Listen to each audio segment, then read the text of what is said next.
오늘 이 시간 우리에게 주시는 하나님의 말씀은 사무엘상 7장입니다. 사무엘상 7장 1절부터 11절까지 우리 한 목소리로 봉독하시겠습니다.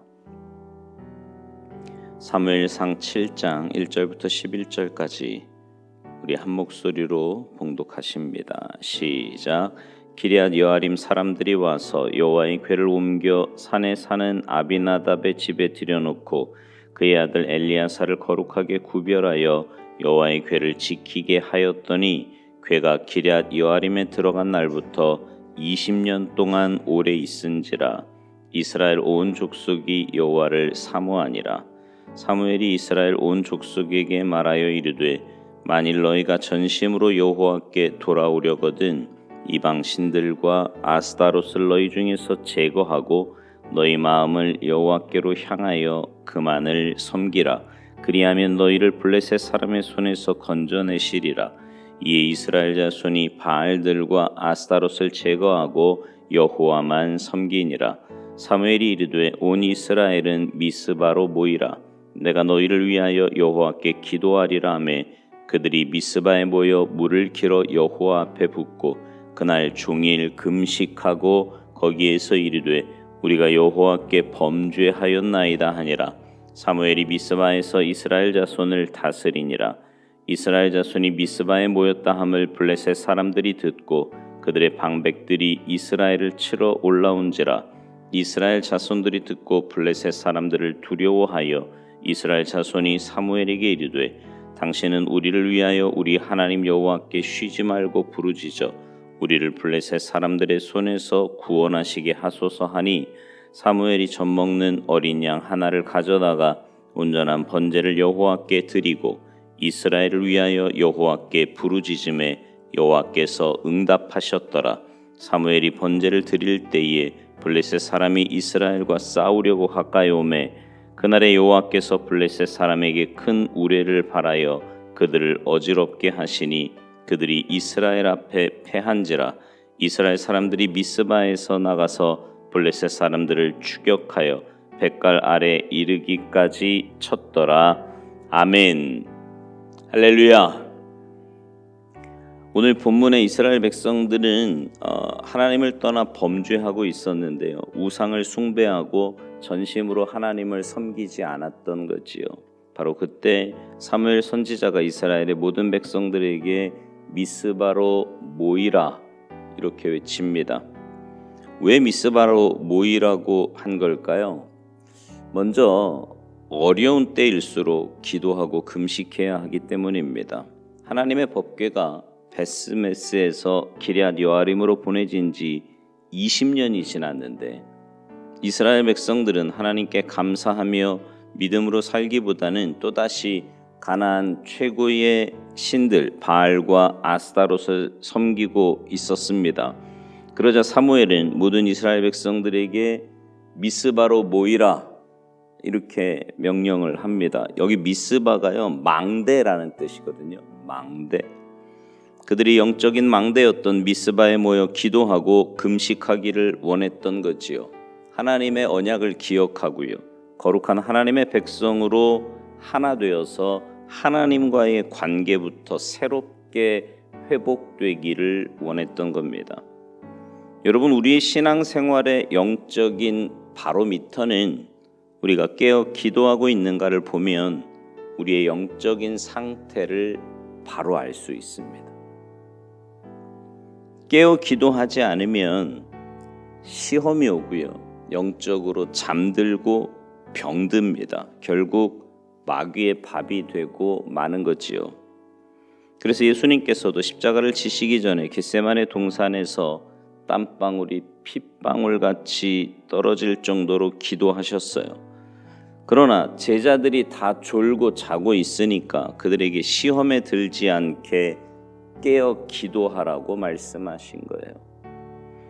베드로의 근본적인 시험이 예수님의 말씀대로 깨어 기도하지 않은 데서부터 시작되었듯이 말세의 마지막 때 우리의 신앙생활의 모든 시험도 가장 근본적으로 영적으로 깨어 기도하지 않은 데서부터 오는 겁니다.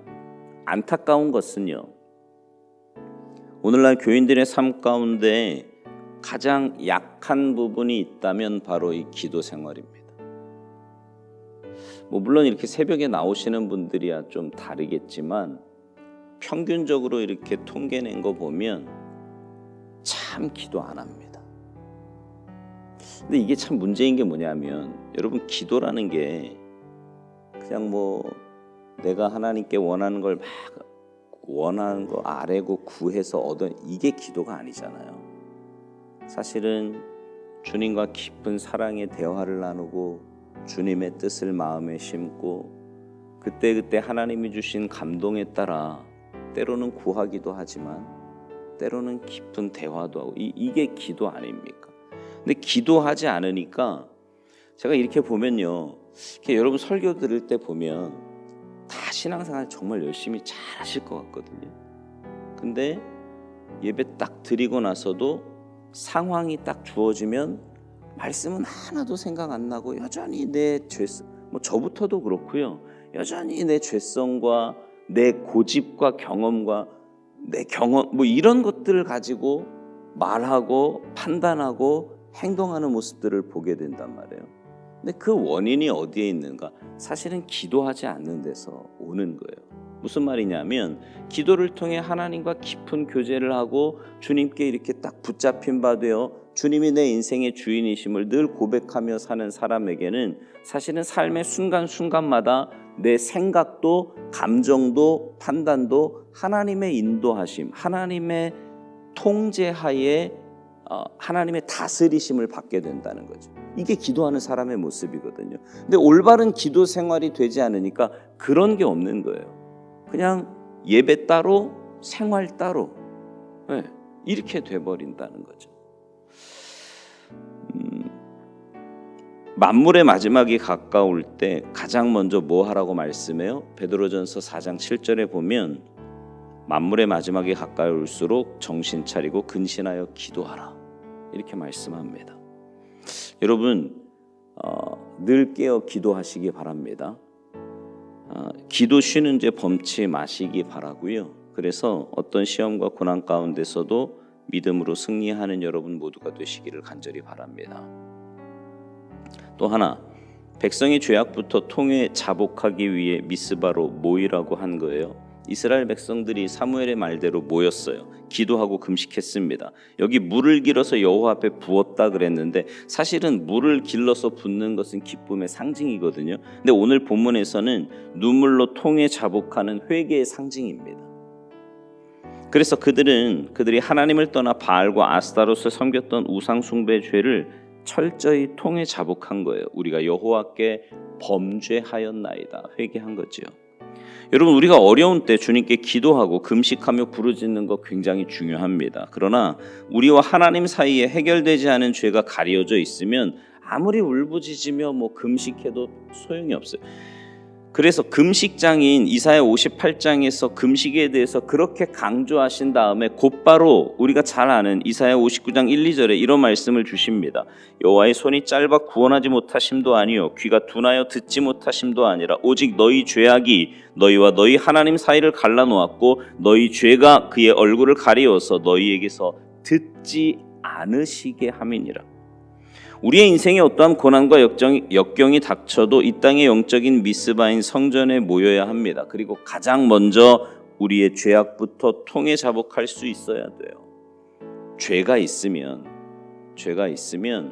사실은 다른 많은 기도 하는 것 같아도 하나님과의 관계의 회복이 쉽지 않습니다.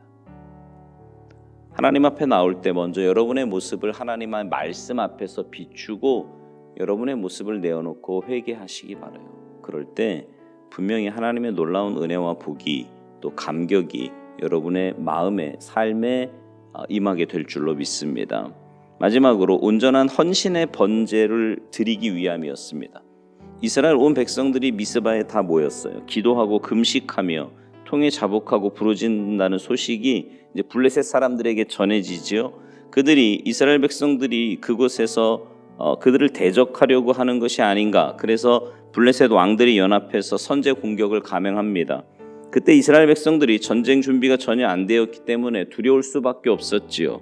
그래서 사무엘 선지자에게 우리를 위해 하나님께 쉬지 말고 부르짖어 우리를 블레셋 사람들의 손에서 구원해 달라 이렇게 간청을 합니다.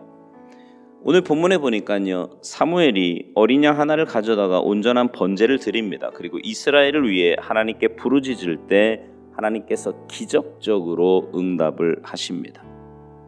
블레셋 사람들이 이스라엘과 싸우려고 나가는데 갑자기 여호와께서 블레셋 사람들에게 큰 우레를 발하시고요, 큰 혼란에 빠지게 만드시고 그 사이에 이스라엘 사람들이 블레셋 사람들을 칩니다. 오늘 본문 뒤에 보면 미스바 서남쪽 13km 지점에 벳갈 아래까지 치고요, 기적의 승리를 거둡니다. 그러자 사무엘 선지자가 돌을 취하여서 미스바와 벳갈 부근 산 사이에 세우고 여호와께서 여기까지 우리를 도우셨다, 우리가 잘 아는 에베네셀, 도움의 돌이라고 부르게 된 겁니다. 여러분, 우리가요 기도하고 금식하고 통회 자복하고 믿음으로 살려고 하면 뜻하지 않았던 여러 가지 비방과 공격과 또 이상한 일들을 만나게 돼요. 여러분, 그럴 때 우리는 어떻게 해야 됩니까? 그게 두려워서 사람들 눈치 보고 다른 사람의 말을 듣고 비방 이런 게 두려워서 영적인 생활 포기하고 세상 풍조에 휩쓸려 가야 합니까? 아니요. 그럴 때일수록 우리는 하나님의 말씀과 기도로 주님께 더 가까이 나아가야 합니다. 로마서 12장 1, 2절에 보니까 그러므로 형제들아 내가 하나님의 모든 자비하심으로 너희를 권하노니 너희 몸을 하나님이 기뻐하시는 거룩한 산 제물로 드리라. 이는 너희가 드릴 영적 예배니라. 너희는 이 세대를 본받지 말고 오직 마음을 새롭게 함으로 변화를 받아 하나님의 선하시고 기뻐하시고 온전하신 뜻이 무엇인지 분별하도록 하라. 여러분, 우리를 향하신 하나님의 선하시고 기뻐하시고 온전하신 뜻을 깨달아 믿음의 진정한 헌신을 이루며 사시기 바랍니다. 어렵고 힘들수록 주님 전에 모여 살아계신 하나님께 기도하시기 바라요. 우리의 죄악부터 통회하며 회개해야 합니다. 무엇보다 여러분 자신을 온전한 헌신의 제물로 하나님께 드리시기 바라요. 그래서 여러분을 통해 하나님의 선하신 뜻이 이루어지고 하나님이 기뻐하시는 아름다운 열매들이 여러분의 삶을 통해 많이 맺어지게 되기를 주님의 이름으로 축원합니다. 기도하시겠습니다. 하나님께서 우리를 주님의 자녀 삼으시고 이 땅에 남겨두심은 주님과의 깊은 사랑의 교제를 통해 주님의 뜻을 깨닫고 주님을 온전히 섬기며 이 땅에서부터 그 천국의 맛을 보며 주님과 행복한 동행하게 하시기 위함인데, 여전히 죽지 않은 내 자아가 하나님의 말씀대로가 아니라 내 고집대로 내 뜻대로 살려고 할 때가 얼마나 많이 있는지 모르겠습니다. 주님께서 말씀으로 주님의 뜻을 가르쳐 주실 때마다 회개하며 더 주님께 가까이 나아가는 우리가 되게 하시고, 특별히 우리에게 맡겨주신 귀한 사명들 주님 주신 힘으로 넉넉하게 잘 감당하는 우리가 되게 하셔서 우리가 속한 공동체마다 하나님이 기뻐하시는 아름답고 복된 열매들 많이 맺어질 수 있도록 주님께서 역사하시고 은혜 내리어 주시옵소서. 감사드리며 예수님의 이름으로 축복하며 기도하옵나이다. 아멘.